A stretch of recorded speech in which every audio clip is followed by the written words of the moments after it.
What do you intend to do to make sure that the IRS on your watch is not used as a political tool? And your response, Mr. Shulman, was, that's a great question. I believe that is incredibly important that the IRS is seen as fair, is seen as a non-political, non-partisan, and that really is a public service organization. I would be a public servant serving all American taxpayers and really the government, end quote. How would you, based on that standard, based on the answer you gave, what letter grade would you give yourself in your tenure and what you did there?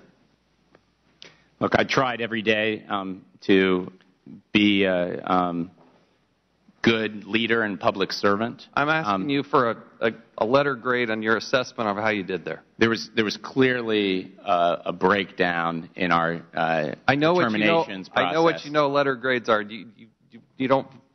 I'm not going to grade myself.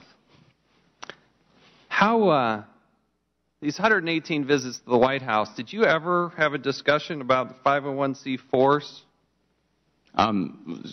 First of all, this is the first I've had an accounting of this 118. Did you ever go to the White House? I just don't accept the premise of there were 118 visits to the White House. It may or may not be true. So let me just stipulate for the record broadly, if there's more questions about that. Did you ever talk about 501c4s at the White House? Yes or no? Our either determinations process or... Anything about 501c4s. Did you ever talk about the Citizens United case? Not that I remember. You never had a discussion? Not that I remember. No discussion about 501c4s? Not that I remember. It was a major thing. It is a big deal. You never had one conversation? Not that I remember. You said you first heard about this problem in spring of 2012, correct? I heard that I first heard about the BOLO list in spring 2012. When did you first hear that there was a concern about the targeting of based on political beliefs and political speech? When did you first hear that? To the best of my recollection, was in the February-March time frame of 2012. Okay, and then there were also... No, you can't. On June 3rd, 2011, the chairman of the Ways and Means Committee, Dave Camp, sent you a letter. June of 2011, second paragraph. Now, without no warning, the IRS appears to have selectively targeted certain taxpayers who are engaged in political speech. And he goes on. How is it that he, the chairman of Ways and Means, sends you, the head of the IRS, a letter like this, and you say you know nothing about it? So that's where I was going to go. This is a very separate matter. No, you weren't. This is a very separate matter. That's a gift tax matter that I'm aware of. This is exactly about political speech, and it continues to go on.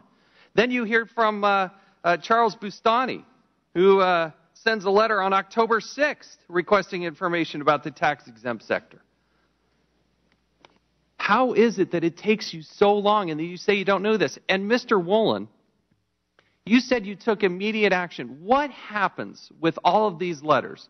Mr. Shulman, when you get a letter from a member of Congress, who else is copied on that? Who else do you give it to?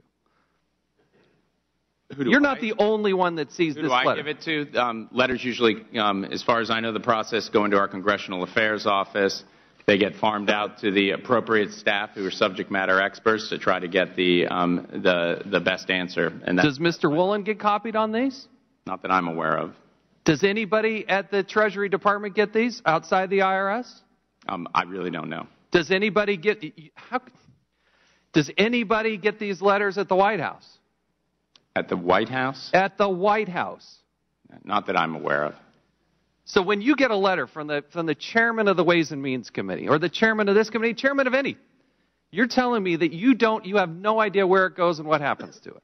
To the best of my knowledge, it goes into our Congressional Affairs shop. Someone in the organization answers it. And who do they... Comes up to, if it's for my signature, the return, that would come up to me for review most of the time. Let me also just note, of all the letters people are talking about, there's a lot of individual constituent mail that comes into the IRS. So you get a lot of mail? Much of which I don't see. But do you see all the letters from members of Congress? To the best of my knowledge, I do, the ones to me. So you got 132 members of Congress. The House. Let me actually repeat. If it's something that someone else is going to take care of, I might not have seen it. But the ones you're referring to, Mr. Bustani's, Mr. Camp's. Mr. Hatch, the 12 senators, did you see that letter? Yes. When he says this was a lie by omission, how do you respond to that? My belief is that, well, first of all, the letter in question was not under my signature. And second, he's made a fairly serious charge. I want to know what you think of this idea of lie by omission. I disagree with it. And that will have to conclude.